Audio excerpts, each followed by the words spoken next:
정권을 바꿔도 또 광장에서 우리가 그렇게 겨울에 수많은 날을 촛불을 들고 새로운 나라를 만들려고 외쳤잖아요. 새로운 나라 됐어요? 정치민주화도 이루고 경제성장도 했는데 왜 한국은 사람이 살 수 없는 나라가 됐느냐는 거죠.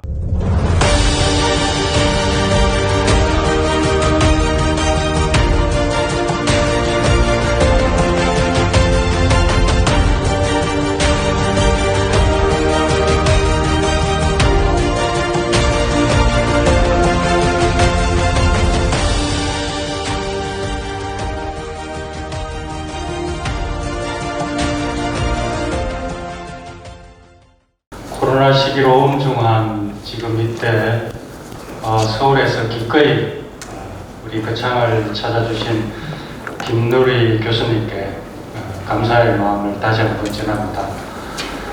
오늘 우리 거창의 피스메이커 역할을 해주실 우리 공무원 여러분과 우리 또 민주평통 자문위원 여러분께 감사의 말씀을 드립니다. 이 더운 여름에 긴 인사말보다 속이 시원한 우리 교수님의 강연을 즐겨 듣는 걸로 인사를 가름하겠습니다. 고맙습니다. 우리나라는 아직도 분단 국가이자 휴전 국가입니다. 북한과의 완전한 관계 회복과 평화 통일이 되지 않는 이상 우리는 항상 전쟁의 위험에 노출되어 있다는 사실을 잊어서도 안 되며 확고한 안보 의식과 단결력으로 평화 통일 그날까지 싸워야 할 것입니다. 아무쪼록 오늘의 통일 강연을 통해 평화 통일을 염하는 우리의 자세를 되짚어보고 앞으로 우리가 나아가야 할 비전을 찾을 수 있는 시간이 되어 통일 국가로 가는 길을 앞당길 수 있는 소중한 밑거름이 되는 광년이 되기를 바라겠습니다. 지금 우리는 코로나19로 어느 때보다 어렵고 힘든 시기를 보내고 있는 것 같습니다. 하지만 우리가 정부는 지금껏 슬기롭게 위기를 극복해 왔듯이 앞으로도 잘 헤쳐나갈 것이라 믿습니다. 무더위가 기승을 부리고 있습니다. 모두 건강하시기 바랍니다. 감사합니다. 이 다음 때에는 통일돼, 또 평화로 통일돼, 무력 통일이 아니라 흡수 통일도 그런 통일된 부를 다음 세대에 물려줄 수 있기를 염원하는 마음에서 이 학교를 시작했습니다. 오늘 또 열심히 공부해 봅시다. 고맙습니다. 여기 공무원분들이 많이 계시다고 들었습니다. 그래서 이 지역에서는 가장 중요한 이 통일 문제와 관련해서 하나의 관점, 또 나름의 철학 이런 것들을 좀 가질 필요가 있는 그런 분들이 계시다고 생각하고, 그래서 여러분들이 오늘 제가 말씀드리는 것은 이게 전적으로 제가 무슨 진리를 이야기하는 사람 아니고요. 큰 맥락에서 보면 저의 견해일 수도 있고, 제가 한 10여 년 독일 통일을 좀 연구한 그런 결과를 한국 사회에 적용해 보면 대체로 이러한 관점을 가질 수 있다 하는 것을 소개해 드리도록 하겠습니다. 현단계에서 가장 중요한 게 뭘까? 라고 하면 저는 지금 평화의 시대라고 생각이 듭니다. 평화의 문제. 이게 지금 가장 중요한 현 단계의 문제라고 보이고요. 이 평화의 시대를 넘어서 다음 시대로 간다면 결국은 통일의 시대가 되겠죠. 그래서 민주평통이라고 할 때 민주평화통일이라고 하는 것이 하나의 우리가 이미 이루었고 또 앞으로 이루어갈 시대적 과제를 집약하고 있다. 이렇게 생각합니다. 왜 통일을 해야 하는지. 이미 많은 젊은 세대가 어떻게 이야기를 하고 있나요? 굳이 통일을 해서 뭐 하는가? 통일을 하면 엄청난 통일 비용이 든다고 하는데 그것이 우리에게 주는 도움은 과연 무엇인가? 이런 이야기를 많이 하고 있어요. 지금 한국 사회는 많은 문제를 안고 있어요. 교육 문제. 아까 우리 정 선생님이랑 여러 가지 말씀했지만 여전히 심각하고요.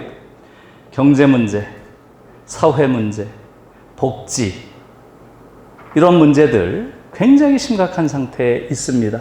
왜 통일 문제가 모든 문제의 근원 문제인지 그 말씀을 이제부터 좀 드리려고 해요. 정치 없는 민주주의예요. 어떻게 보면. 여러분, 지금 이제 대선 국면에 들어갔어요. 많은 사람들이 대통령이 되겠다고 나오고 있습니다. 그렇죠? 여러분 보세요. 또 윤석열 씨라고 지금 새로 대선 후보로 나온다는 이분은 또 뭘 내세워요? 또 공정입니다. 공정과 상식. 지금 이재명이라고 하는 또 여당의 유력 후보가 있죠? 그분이 내세우는 건 뭐예요? 공정이에요. 공정한 사람. 여러분 어떻게 생각해요? 모든 자들이 다 공정을 이야기해요. 세상에 이런 나라가 어디 있어요? 이건 굉장히 이상한 현상이에요. 지금 대선 후보라고 하는 사람들이 왜 대선 후보로 나오겠어요? 우리 사회를 어떤 보다 나은, 보다 이상적인 사회를 만들겠다고 나오는 거죠? 그런데 지금 한국 사회 문제가 공정입니까? 공정도 물론 문제죠. 공정하지 않은 것. 특권을 가진 자들의 그러한 잘못된 행태. 이것이 한국 사회 당연히 문제예요. 그러나 공정이라는 것이 구현이 되면 한국 사회가 좋은 사회 되나요? 한국 사회의 근본적인 문제가 공정하지 못한 경쟁에 있어요? 제가 보기에는 이렇습니다. 지금 한국 사회는 불공정하게 불평등한 사회예요. 불공정하게 불평등한 사회예요. 자, 공정이 정말로 모든 사람들이 공정을 외치니까 이제 공정한 사회가 됐어요. 그러면 어떻게 되겠어요? 공정하게 불평등한 사회가 될 거예요. 여러분, 어떻게 생각해요? 불공정하게 불평등한 사회가 더 무서워요? 아니면 공정하게 불평등한 사회가 더 무서워요? 여러분, 3주 전에 시사기획 창이라고 하는 KBS 1TV에서 하는 그 프로를 보신 분 있을지 모르겠어요. 거기서 제목이 뭐였나요? 불평등이 586에게, 이런 제목이에요.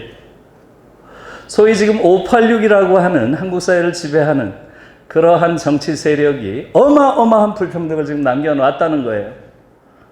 그걸 보고 제가 충격을 받은 것은 지금 주요 국가 중에서 전 세계에서 불평등이 가장 심한 나라가 어디예요? 대한민국이. 멕시코, 미국보다 더 심해요, 지금. 그게 최근 자료래요. 한번 들어가서 보세요. 전 세계에서 유례가 없는 불평등 사회가 지금 대한민국 사회입니다. 그런데 단 한 명의 대통령 후보도 불평등을 바로잡겠다, 이런 자가 없어요. 그냥 기껏 하는 이야기가 공정이에요. 왜 이런 사회가 됐을까요? 이건 너무너무 이상한 사회인 겁니다. 현재 한국 사회가 안고 있는 가장 큰 사회적 문제가 뭐예요?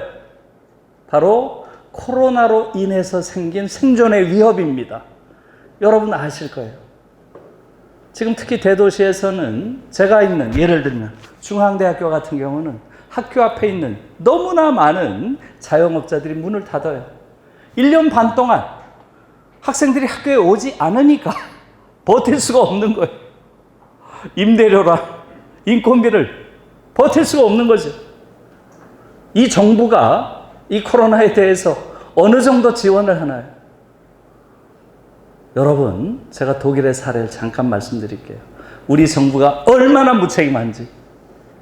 작년에 코로나가 본격적으로 시작되니까 독일 정부에서 제일 먼저 한 게 뭐겠어요? 코로나 대응 예산을 짠 겁니다. 코로나 대응 예산. 정부 예산의 3분의 1 정도를 책정했어요. 그게 얼마입니까? 1조 유로를 편성했어요. 1조 유로. 1350조를 편성했습니다. 1350조. 그렇게 하면서 특히 고정비용의 손실을 받은 사람들, 자영업 중에서 임대료와 인건비겠죠. 이게 고정비용이겠죠. 여기에 대해서는 국가가 90%까지 보상해야 된다. 이렇게 한 거예요. 90%까지. 그렇게 하면서 보건복지부 장관이죠. 우리식으로 하면. 이 사람이 나와가지고 이렇게 얘기를 해요. 지원이 최선의 방역이다. 지원이 최선의 방역이다. 그렇게 하면서 국가가 존재하는 이유를 확실하게 보여준 거예요. 국가는 이러한 위기 상황에서 국민들의 생존이 위협받을 때 그들을 지켜주는 게 국가의 역할이죠. 그거 보여준 거예요. 우리 뭐 했나? 지금 같은 상황이면 내세울 가치가 공정이 아니라 뭐겠어요? 정의입니다. 정의. 정의로운 사회를 만들겠다. 이렇게 불평등한 사회. 이것은 수정돼야 된다. 당연히 이렇게 말하는 정치인이 있어야 되는데 한국에는 없습니다. 평등한 사회를 만들겠다고 하는 정치인이 하나도 보이지 않는다는 거, 이건 정말 놀라운 일이에요. 사실은 유럽에서는 정의 사회를 넘어서 존엄 사회로 가야 된다. 이런 논의가 지금 진행된 게 10년이 넘었어요. 존엄 사회. 이건 뭐겠어요? 그 사회에 존재하는 모든 구성원이 존엄한 존재로서 자신을 구현할 수 있는 그러한 공동체를 만든다는 거예요. 1인당 국민소득이 3만 불이 넘는 나라. 여러분 생각해 보세요. 인구가 5천만이 넘는 나라 중에서 1인당 국민소득이 3만 불이 넘는 나라. 몇 개나 될 것 같아요? 몇 개나 될 것 같아요? 7개 나라밖에 없어요. 7개. 어떤 나라인가요? 미국, 일본. 그죠? 영국, 프랑스, 독일. 그 다음에 이태리가 들어갔고요. 우리가 7번째로 들어갔어요. 여러분 생각해 보세요. 지금 말씀드린 이 나라들 한번 생각해 보세요. 어떤 나라예요? 우리가 선진국 하면 가장 먼저 떠올리는 나라죠? 그런 나라에 우리가 들어가 있는 거예요. 그래서 이런 전 세계 16개국에 21개 연구소가 있어요. 지정이 된 게. 이 연구소가 매년 소위 센터 컨퍼런스를 합니다. 센터 회의를 해요. 그러니까 거기서 저는 사실은 매년 21개 연구소에 있는 그런 외국 학자들의 견해를 들을 수 있는 기회가 있어요. 그런데 이 사람들이 한국을 보는 시각은 어떨 것 같아요? 여러분들이 생각하는 거 이상이에요. 이 사람들은 대다수가 한국이란 나라에 경탄합니다. 뭐에 경탄하겠어요? 뭐에? 한국 민주주의. 정말 어떻게 아시아에서 이런 민주주의를 이루어낼 수 있었는가? 여기에 대해서 경탄합니다. 그런데 또 다른 측면이 있죠. 다른 측면이 뭐예요? 전 세계에서 가장 많은 사람들이 자살한 나라입니다. 지금 18년째 1위예요, 자살률이. 거의 대다수가 생존의 벼랑에 몰려 있다가 결국은 떨어져 내리는 그러한 사회적 타살입니다. 12년 동안 강남에서 정신과 의사를 하던 분이 들어왔어요. 병원을 접고 들어왔대요. 대단한 결심을 한 거죠. 그래서 그분한테 제가 정말 놀라운 이야기를 많이 들었어요. 그분 이야기는 저한테 이렇게 얘기를 해요. 한국 사회에서의 자살이라고 하는 것은 하나의 사건이 아닙니다. 자살을 사건으로 보면 안 됩니다. 하나의 사고로 보면 안 됩니다. 한국 사회에서의 자살은 징후입니다. 징후. 이렇게 얘기를 해요. 그러면서 아침 9시부터 밤 6시까지 하루 9시간 동안 예비 자살자의 이야기를 듣는다는 게 뭘 뜻하는지 한번 상상해 보세요. 그러더라고요. 지금 한국 사회는 떨어져 죽는 사람의 수만 보지만 그게 아니라는 거예요. 자기가 정신과 의사 입장에서 보는 자살은 그게 아니라는 거예요. 떨어져 죽는 사람 바로 이전에 수많은 예비 자살자들이 빽빽하게 차 있대요. 빽빽하게. 특히 안 좋은 것은 노인 자살률입니다. 노인 자살률의 경우는 어떤 통계에 따르면 어때요? 평균적인 다른 나라 평균의 10배 이상 나오는 경우도 있어요. 해에 따라서는. 노인 자살률이 왜 이렇게 높겠어요? 그것도 이유를 다 알고 있습니다. 왜 그래요? 노인 빈곤율이 너무 높아요. 노인 빈곤율이 50%를 넘습니다. 50%에서 52%에서 48% 왔다 갔다 해요. 평균이 약 50%입니다. 지금 유럽에서 노인 빈곤이 몇 프로입니까? 노인 빈곤율 몇 프로 정도 돼요? 5% 내외예요. 5% 내외. 3에서 7% 정도를 왔다 갔다 합니다. 우린 지금 그거의 10배예요. 여러분, 아이들이 우울한 나라예요. 아동 우울증이 세계 1위입니다. 예? 아동이 어떻게 우울할 수가 있어요? 아이들에게 이 세상은 모든 것이 놀이터고 보이는 모든 것이 장난감이고 호기심의 대상인데 한국 아이들은 기적적으로 우울해요. 우울한 아이란 말이 어떻게 성립돼요? 형용모순이죠. 검은 백마랑 뭐가 달라요? 어제도 여러분 보셨죠? 거의 매일 노동자들이 깔려 죽고 떨어져 죽고 찡겨 죽고 너무 끔찍해요. 이건 23년째 일이에요. 지금 23년째. 여러분, 전 세계에서 노동시간이 가장 긴 나라입니다. 아세요? 지금 작년에 독일의 노동시간이 1300시간이에요. 한국이 몇 시간입니까? 2000에서 2300시간. 예? 700시간에서 1000시간이 많아요. 지금 한국의 출산율이라고 하는 것은 인류 역사상 가장 낮다고 하는 사람도 있어요. 전 세계에서 유일하게 출산율, 종합 출산율이 1 이하인 유일한 나라입니다. 한국밖에 없어요. 너무 끔찍한 이야기죠? 이게 지금 한국 사회의 현실입니다. 현실. 여러분 생각해 보세요. 이렇게 훌륭한 민주주의를 이루고 이렇게 놀라운 경이로운 경제성장을 이루었는데 왜 한국 사회는 이렇게 정말로 요즘 젊은이들 말대로 지옥이 돼가는 거죠? 모든 지표들을 보세요. 지금 나오는. 예? 노동시간, 불평등, 자살률, 산업재해 사망률, 출산율 이런 모든 걸 보세요. 어떻게 이런 사회가 됐어요? 제가 대학 다닐 때는 박정희, 전두환, 노태우 이런 군사 독재자들이 있었던 시절에 제가 대학을 다녔어요. 저희 때는 당연히 저 군인들, 저 독재자들 때문에 한국 사회가 이렇게 잘못됐구나 이렇게 생각했죠. 군사 독재를 우리가 극복하면 좋은 사회가 올 거라고 생각했어요. 극복했잖아요. 이제 민주화됐잖아요. 그런데 왜 이래? 이렇게 경제 성장을 했고 이렇게 훌륭한 민주주의를 우리가 이루었는데 왜 우리의 삶은 더 지옥에 가까워지죠? 이것은 지금 우리가 가지고 있는 현 상황, 다시 말하면 전 세계에서 유일한 분단, 냉전 체제 속에 있다는 것과 밀접한 관계가 있습니다. 정권 교체를 했지만 한국 사회는 지금 전 세계에서 가장 보수적인 그러한 정치 지형을 가지고 있어요. 한국은 미국보다도 보수적인 정치 지형을 가지고 있어요. 그러니까 정권 교체를 해봤자죠. 정권 교체를 해도 전혀 사회가 안 변해요. 이걸 이제 국민들이 안 거예요. 오른쪽 끝에 있는 정당이 하나 있는 거죠. 오른쪽 끝에. 그렇죠? 그러니까 여기서 지난번에 황교안 대표라는 분이 항상 뭐라 그랬어요? 문재인 정부는 좌파 정부다. 그랬죠? 그래요, 안 그래요?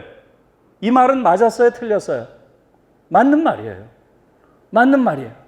황교안 씨 입장에서는 온 세상이 다 좌파죠. 오른쪽 끝에 있으니까. 예?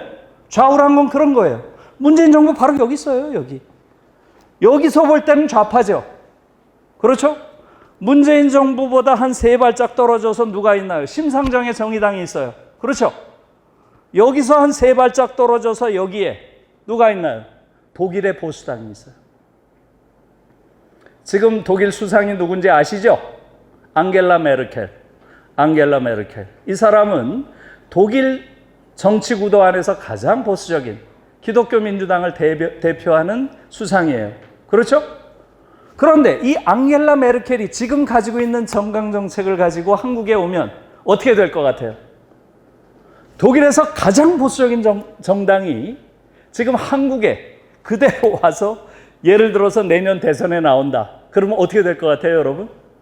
그런 정치적 상상을 해보세요. 어떻게 될 것 같아요? 독일의 가장 보수적인 정당이 한국에 오면 좌파 정당 정도가 아니죠. 극좌파입니다. 극좌파. 하나의 지금 야당은 보수라고 하고 지금 여당은 진보라고 부르는 이 말처럼 거짓말이 없어요. 제가 이것은 여러 방송에서도 여러 번 이야기를 했어요. 여러분 생각을 해보세요. 김종인 씨라고 아시죠? 김종인 씨라고 나이 드신 분. 아까도 말씀하셨지만 이분이 왜 이 나이 먹어서 정치판에 들어와서 이렇게 왔다 갔다 할까? 저는 좀 긍정적으로 생각해요.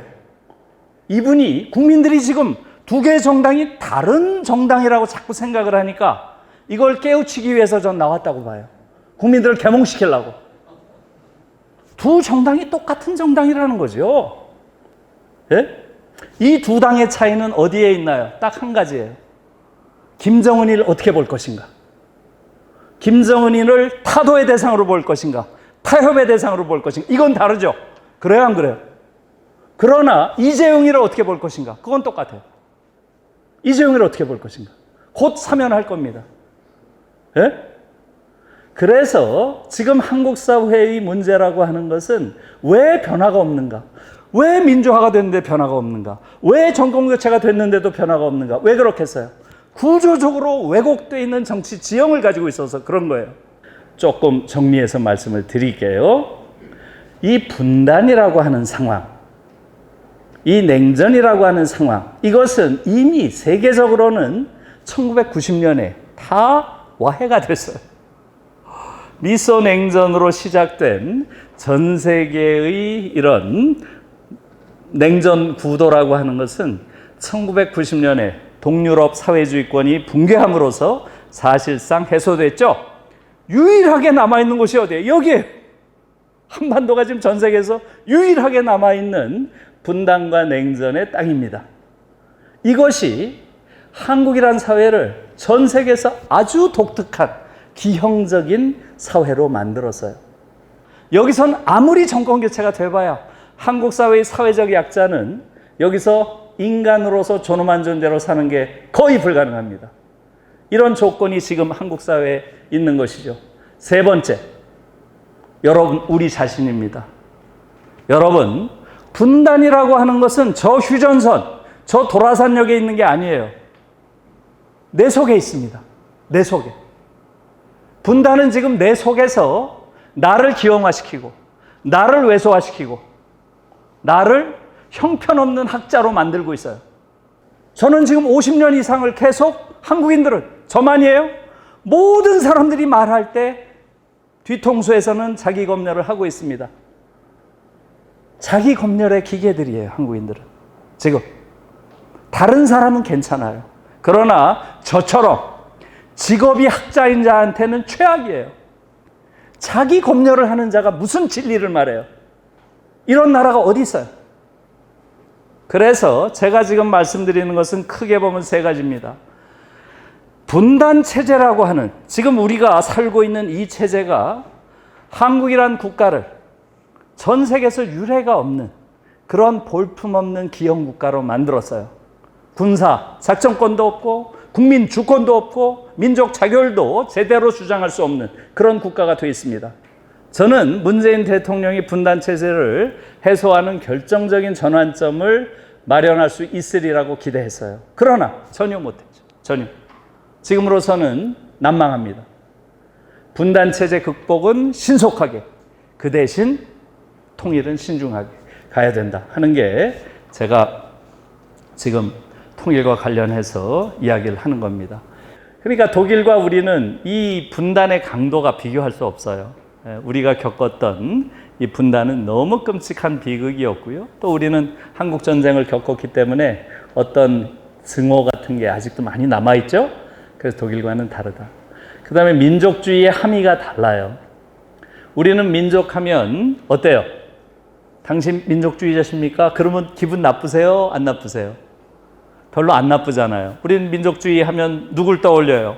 뭐 김무선생, 안창호, 윤봉길 이런 사람들 떠올리잖아요. 그렇죠?